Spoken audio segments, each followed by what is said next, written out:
welcome back. You have just joined us. You're watching the news at 10 on Channels Television, coming to you live from Lagos.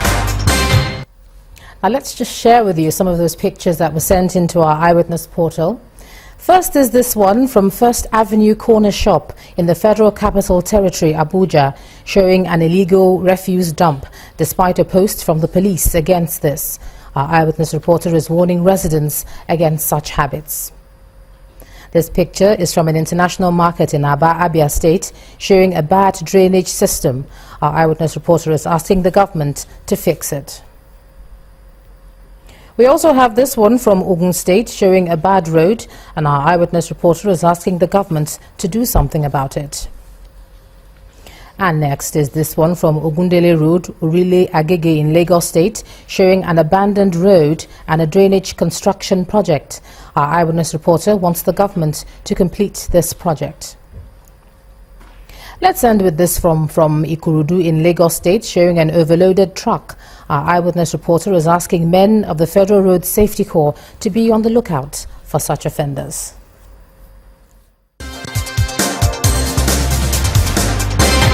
Airtel, the smartphone network. Well, thanks a lot for sending in all your pictures, and we do ask you to send us some more.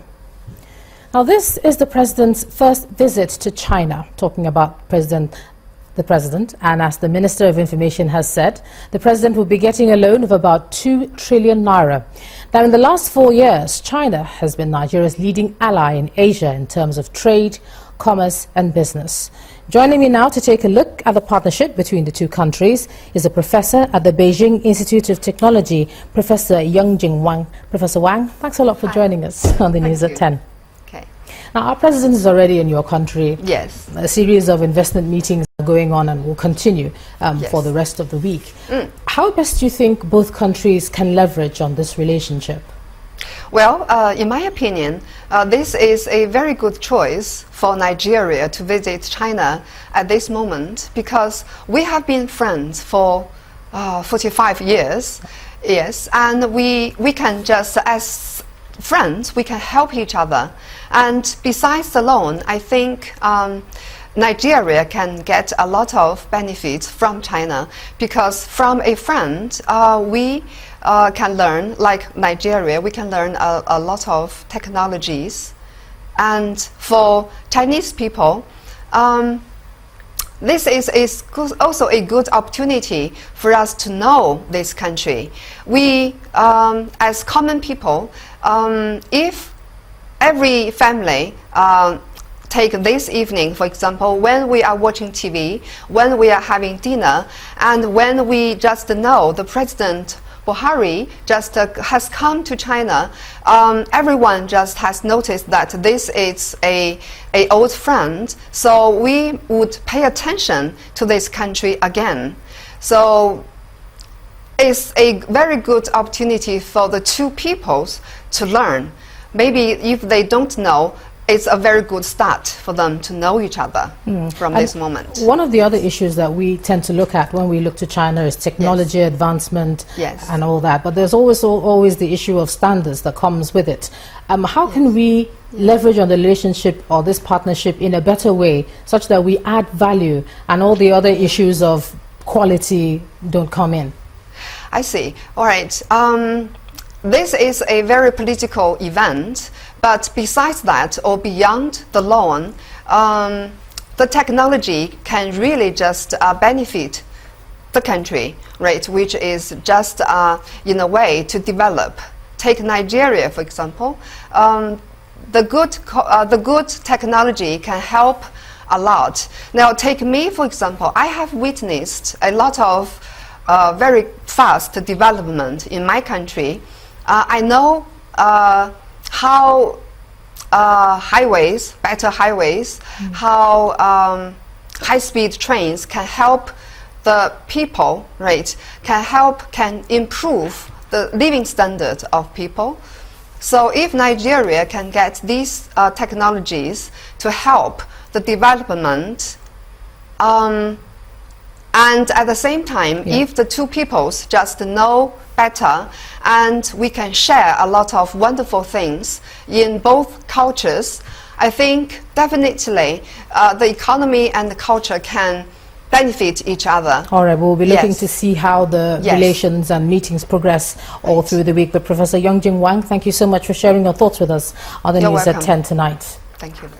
From the President's meeting, let's cross over to Abuja now. Here's Linda Akigbe. Linda.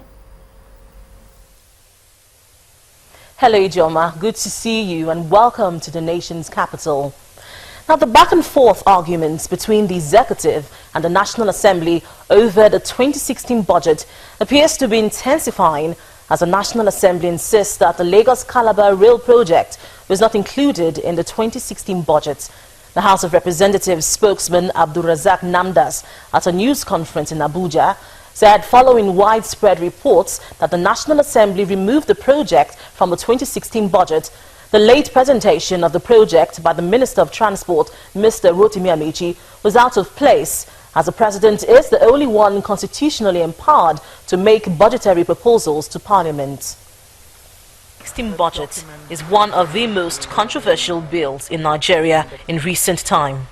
The controversy surrounding the budget has been shocking, from issues of late submission, to reports of it being missing and found, to reports of appropriation being padded. It's been one debacle after another. The latest in the budget saga involves allegations and counter-allegations between the National Assembly and the Presidency over the removal of a Lagos-Calabar Rail Line project. The media has been awash with reports that the National Assembly removed the Lagos-Calabar Rail Line project from the 2016 budget.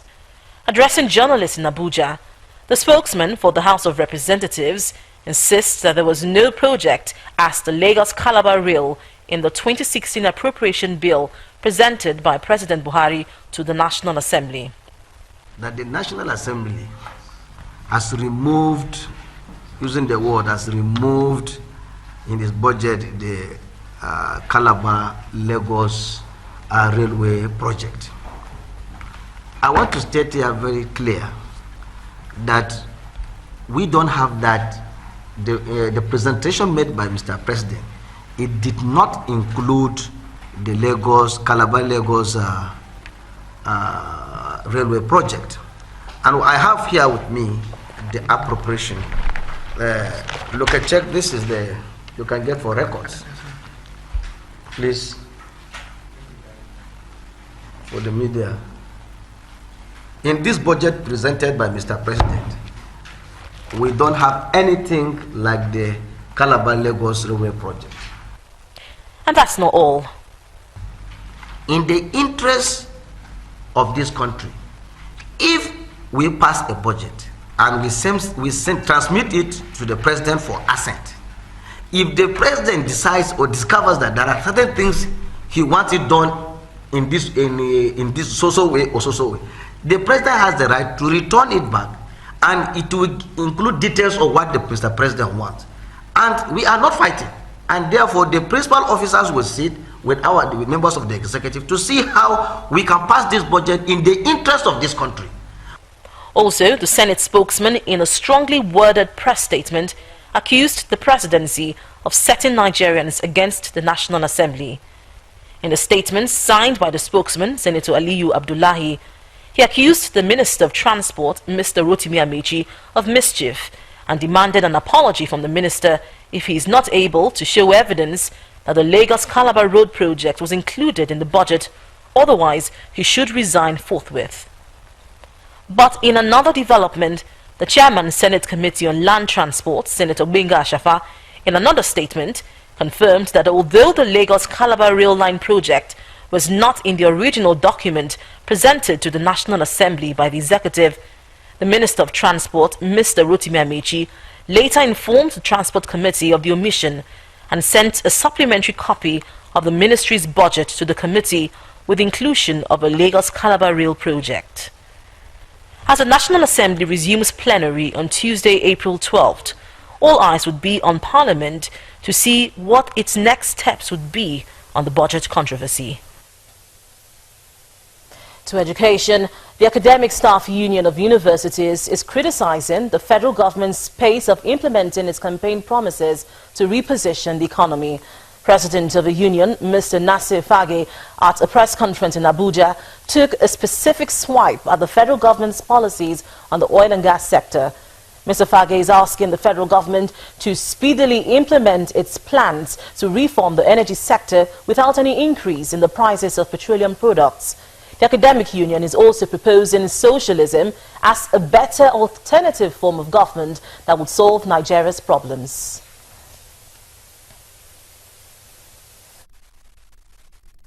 Government is slow in implementing the policies it pronounced in 2015, namely that it would A. get the refineries working, B. end crude oil and refined products swap arrangement, C. reintroduce direct sell, direct purchase in the oil sector, and D. make specific, unambiguous pronouncements on petroleum subsidy. The government should implement its proclaimed policies in the oil and gas sector. On no account should this result in any increase in the price of petroleum products, because Nigerians have suffered enough. And if increment of the prices of petroleum products is forced upon the people, our union will join Nigerian workers to resist until the increase is reversed. The fact that we have a government whose leadership promised change, but which is not practicing transformation. And transformation is deep, fundamental change. It is imperative that all forces committed to the reconstruction of Nigeria, led by the labor movement forces, begin immediately to embark upon popular political education. The reconstruction of Nigeria into a socialist welfare state is the true alternative to enslavement and to global liberalism. We have tried capitalism, and it is not solving our problems. Why don't we try the alternative? For how many years have we been trying capitalism? Has it solved the problem? We are still moving backwards instead of progressing towards development. When the news at 10 returns, we have business stories. Please stay with us.